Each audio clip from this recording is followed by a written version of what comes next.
Hi guys, তো আজকে আমি আপনাদেরকে আরেকটা রেসিপি দিব। তো এখন আমার ঠান্ডা ভালো হয়নি আর আমার গলা অনেক বসা। তো ফার্স্ট টাইম একটা আলু ভালো করে কেটে নিতেছি, আর এটা হচ্ছে বিফ বান। তো আমি আমার মতন করে আলু দিয়ে নিয়েছি, কারণ আমার আলু অনেক পছন্দ, তাই বিফের মধ্যে আলু দিয়ে নিয়েছি। তো এরপর আলুগুলা খুব চিকন চিকন করে কাটতে হবে, জানি সিদ্ধ হয়ে যায়। মোটা করে কাটলে কিন্তু সিদ্ধ হবে না। আর এই যে দেখেন, আমি এরকম করে কুচি কুচি করে কেটে নিয়েছি। আর এভাবে কেটে নিলে অনেক তাড়াতাড়ি সিদ্ধ হয়ে যাবে। আর মোটা করে কাটলে কিন্তু অনেকক্ষণ সিদ্ধ করতে হবে। আর আমার তাড়াতাড়ি দরকার ছিল, তাই আমি অনেক চিকন চিকন করে কেটে নিয়েছি। তো এই যে আমার আলু পুরা কুচি কুচি করে কাটা শেষ। দেখেন কতটা কুচি কুচি হয়েছে।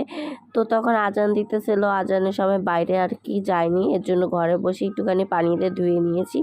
পরবর্তীতে আজান শেষ হওয়ার পরে আমি পাকঘরে যেয়ে পরে ধুয়ে নিয়েছি ভালো করে। এখন আপাতত এভাবে করেই ধুয়ে নিয়েছি। আর আমি কতক্ষণ ভিজিয়ে রেখে দিয়েছিলাম।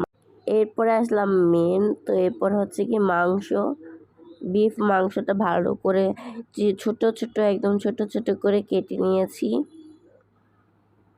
আর আমি অনেক ভয় পাই এটা দিয়ে কাটতে, তাই অনেক আস্তে আস্তে করে কাটতেছিলাম। বাই দ্য ওয়ে, আমার কাজ আমার নিজে একা করতে ভালো লাগে, কেউ যদি আমাকে একটু হেল্প করে আমার তাতে ভালো লাগে না, তাই আমি নিজে কেটে নিয়েছি, নিজে সব করে নেই।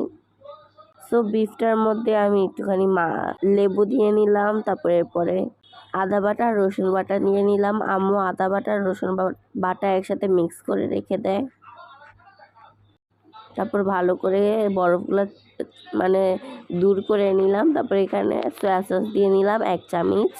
তারপর ভিনেগার দিয়েছি, ওটা দেখায়নি আর কি। তারপরে অরিগ্যানো দিয়ে নিলাম, হলুদ দিয়ে নিলাম, মরিচ বা গুঁড়া দিয়ে নিলাম।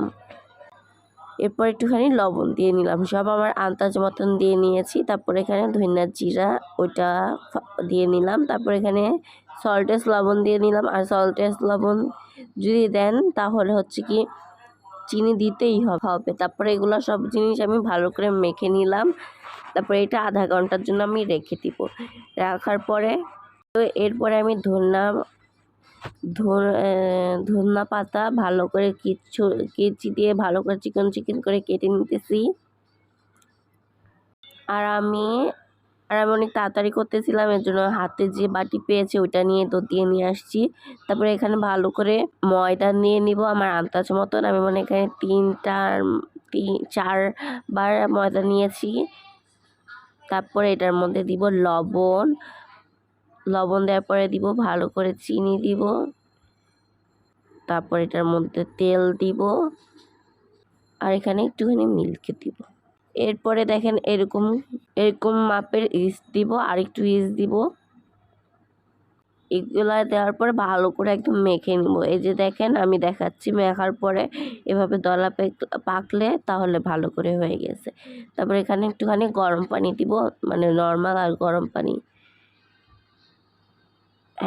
তো এই যে আমার ভালো করে একদম মাখা শেষ। আর অনেক ভালো করে মাখাইতে হবে, কিন্তু না হলে কিন্তু সফট হবে না। এই যেভাবে মাখার পরে একটুখানি তেল দিয়ে রেখে দিয়েছিলাম চুলার পাশে। এরপরে হচ্ছে কি পেঁয়াজ, আর আমার ছুরিটার অবস্থা একটু খারাপ, এটার মধ্যে ময়দা লেগেছিল, ইগনোর করেন। আর এই যে পেঁয়াজ আর কাঁচামরিচ কাটা শেষ, কাঁচামরিচ 2 ফালি করে নিয়েছি। তারপরে এই যে আমার আলুগুলো, তো আমি পানির মধ্যে তেল দিয়ে নিয়েছিলাম, এর জন্য অনেক ছিটতেছিল। আর এরপরে তেলের মধ্যে গুলো দিয়ে নিলাম। তারপর আম্মু এখানে পেঁপে কাটতেছিল, তাই হালকা করে দেখাইলাম একটুখানি। তারপর এটা বেশি ভাজবো না, কারণ এরপরে এটার মধ্যে তো আবার আলুগুলো দিবই, তাহলে একটু বেশি কড়কড়া হয়ে যাবে, মজা লাগবে না, একটু সফট থাকলে ভালো হয়। তারপর হালকা পাতলা ভাজার পরে আমার একটু ভুল হয়েছিল, আমার আগে পেঁয়াজ আর কাঁচামরিচ ভাজার কথা ছিল, কিন্তু আমি আগে বিফ ভেজে নিয়েছি। এরপরে পেঁয়াজ দিয়ে ভেজে পরে কাঁচামরিচ দিছি। তারপর আমি ভালো করে এটা লাল লাল করে ভেজে নিব। এরপরে ভাজার মধ্যে আমি বিফগুলো দিয়ে নিলাম পুরা। তারপরে এই বিফটার মধ্যে আলু দিয়ে একটুখানি নাড়ার পরে হচ্ছে, তো এই যে ভালো করে নাড়া শেষ। এবার এটার মধ্যে আমি 1 কাপ পরিমাণ পানি দিয়ে নিব। আর বেশি দিতে যাবেন না, নাহলে কিন্তু একটু বেশি সিদ্ধ হয়ে যাবে। পরে তো ওভেনে দিবই, তাই আমি হালকা একটুখানি সিদ্ধ করে নিয়েছি।